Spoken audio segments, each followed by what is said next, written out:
नमस्कार दोस्तों, आज की हमारी इस वीडियो में हम आपके लिए करवा चौथ व्रत की संपूर्ण कथा लेकर आए हैं। बहुत समय पहले की बात है, किसी साहूकार के 7 बेटे थे और उनकी एक बहन करवा थी। सभी सातों भाई अपनी बहन से बहुत प्यार करते थे, यहाँ तक कि पहले उसे खाना खिलाने फिर स्वयं खाना खाया करते थे। एक दिन जब करवा चौथ का व्रत आया तो करवा अपनी ससुराल से मायके आई हुई थी। शाम को जब भाई खाना खाने बैठे तो अपनी बहन से भी खाने का आग्रह करने लगे, लेकिन बहन ने बताया कि आज उसका करवा चौथ का निर्जला व्रत है और वह खाना चंद्रमा को अर्घ देकर ही खाएगी। अपनी बहन को भूख प्यास से व्याकुल देख सबसे छोटे भाई ने पहाड़ी पर जाकर एक दीपक जला दिया और उसे छलनी की ओट में रख दिया। वापस आकर अपनी बहन से कहने लगा, बहन चांद निकल गया है, तुम अर्घ देकर खाना खा लो। करवा भाग भाग अपनी भाभियों के पास गई और कहने लगी, भाभी चलो चांद निकल गया, अर्घ देकर खाना खाते हैं। भाभी सारी बात जानती थी, वह बोली, अभी आपका चांद निकला है, आप अर्घ देकर खाना खा लो, हमारा चांद निकलने में अभी समय है। वह बात नहीं समझ पाई और चांद को अर्घ देकर खाना खाने बैठ गई। जैसे ही पहले निवाला तोड़ा तो उसे छींक आ गई, दूसरा निवाला तोड़ा तो उसमें बाल निकल आया और तीसरा निवाला तोड़ते ही उसके ससुराल से खबर आ गई कि जैसी भी हालत में है तुरंत अपने ससुराल पहुंचे। सेठानी करवा को विदा करने के लिए जैसे ही कपड़े निकालने लगी तो कभी उसके हाथ में काला कपड़ा आए तो कभी सफेद।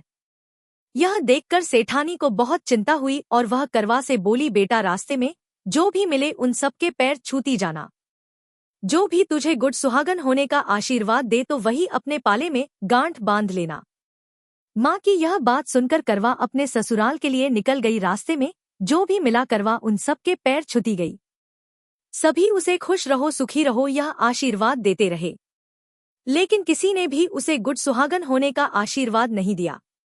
अब करवा जैसे ही अपने ससुराल पहुंची तो घर के आंगन में छोटी ननद खेल रही थी। करवानी जैसे ही ननद के पैर छुए तो वह बोली, खुश रहो सुखी रहो और सुहागन रहो, दूधो नहाओ फूलो फलो। छोटी ननद के ऐसा आशीर्वाद देते ही करवा ने अपने पाले पर गांठ बांध ली। जैसे ही वह अंदर गई तो देखती है आंगन में उसके पति का शव रखा था और उसे ले जाने की तैयारी की जा रही थी। यह देखते ही करवा रोने लगी, विलाप करने लगी और कहने लगी, मैं इन्हें कहीं नहीं ले जाने दूंगी, इन्हें कहीं मत लेकर जाओ। जब कोई भी उसकी बात नहीं माना तो वह बोली, मैं भी इनके साथ चलूंगी। सभी ने विचार किया कि साथ में ले चलते हैं इसको। सभी के साथ करवा शमशान घाट पहुंच गई। जब पति के अंतिम संस्कार का समय हुआ तो वह बोली, मैं इन्हीं नहीं जलाने दूंगी। सब कहने लगी, पहले तो अपने पति को खो गई, अब उसकी मिट्टी भी खराब कर रही है। लेकिन करवा ने किसी की एक न सुनी। सभी लोगों ने आपस में विचार विमर्श किया और उसको शमशान में ही एक झोपड़ी डलवा दी। उस झोपड़ी में करवा अपने पति को लेकर रहने लगी। अब करवा सुबह शाम अपने पति की साफ सफाई करती और उसके पास बैठी रहती थी। सुबह शाम छोटी ननद जाकर उसे खाना पानी दे जाया करती थी। अब वह हर महीने की चौथ का व्रत करने लगी। व्रत करती, चंद्रमा को अर्घ देती और जब पूजा करने बैठी तो चौथ माता प्रकट होकर कहती, तेरा सुहाग हमने नहीं, सबसे बड़ी चौथ माता ने लिया है, उनसे अपना सुहाग मांगना। ऐसे करते करते अश्विन की चौथ आई तो करवा उनसे कहने लगी, माता मैं 12 महीने से यहाँ बैठी चौथ का व्रत कर रही हूँ, अब तो मुझे मेरा सुहाग वापस लौटा दे। तब अश्विन की चौथ माता कहने लगी, तेरा सुहाग हम नहीं लौटा सकते, तुझसे बड़ी कार्तिक की चौथ माता नाराज है। यदि अपने पति के प्राण वापस चाहती है तो उनके पैर पकड़ लेना और उनके पैर छोड़ना मत। 16 श्रृंगार का सारा सामान तैयार रखना। ऐसा कहकर चौथ माता अंतर ध्यान हो गई। जब कार्तिक की बड़ी चौथ आई तो करवा ने अपनी छोटी ननद से 16 श्रृंगार का सुहाग का सारा सामान मंगवाया। जब ननद ने जाकर माँ को यह बात बताई तो सास बोली, पागल हो गई है, जो मांगती है दे आओ। छोटी ननद सुहाग का सारा सामान लाकर करवा को दे देती है। अब वह करवा चौथ का व्रत रखती है, चंद्रमा को अर्घ देती है और जैसे ही ज्योत करी तो चौथ माता उसके सामने प्रकट हुई। तब उसने उनके पैर पकड़ लिए और बोली, माता मेरा सुहाग मुझे वापस लौटाओ।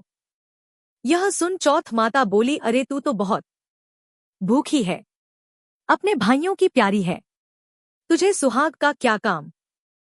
तो करवा कहने लगी, नहीं माता, मुझसे बहुत बड़ा पाप हो गया, मेरे सुहाग को मुझे वापस लौटा दो माता। मैं आपके पैर तब तक नहीं छोड़ूंगी जब तक आप मेरा सुहाग मुझे वापस नहीं लौटाती। यह सुनकर चौथ माता ने सुहाग का सारा सामान मंगा और करवा उन्हें सारा सुहाग का सामान एक एक कर देती गई।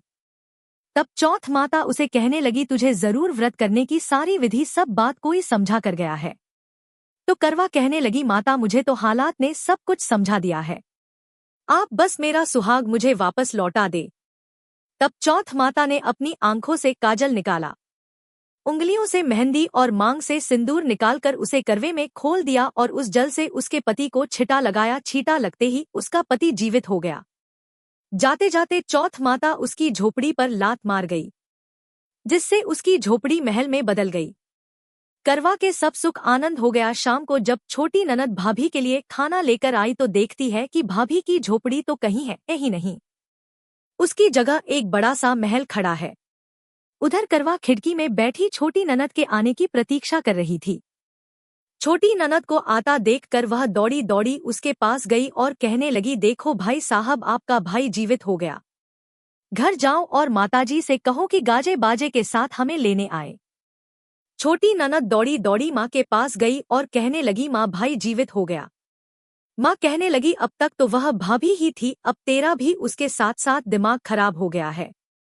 तो वह बोली, नहीं नहीं माँ, मैं अपनी आंखों से देखा है, भाई जीवित हो गया है। गाजे बाजे के साथ अपने बेटे और बहू के पास पहुंचे। बेटे को जीवित देख सास बहू के पैर छूने लगी और बहुत सास के पैर छूने लगी और कहने लगी, माताजी देखो आपका बेटा जीवित हो गया। तो सास बोली, बहू मेरा बेटा नहीं, तेरा पति जीवित हो गया। मैंने तो साल भर पहले ही इसका अंतिम संस्कार कर दिया था, यह तो तेरे भाग्य से वापस आया है।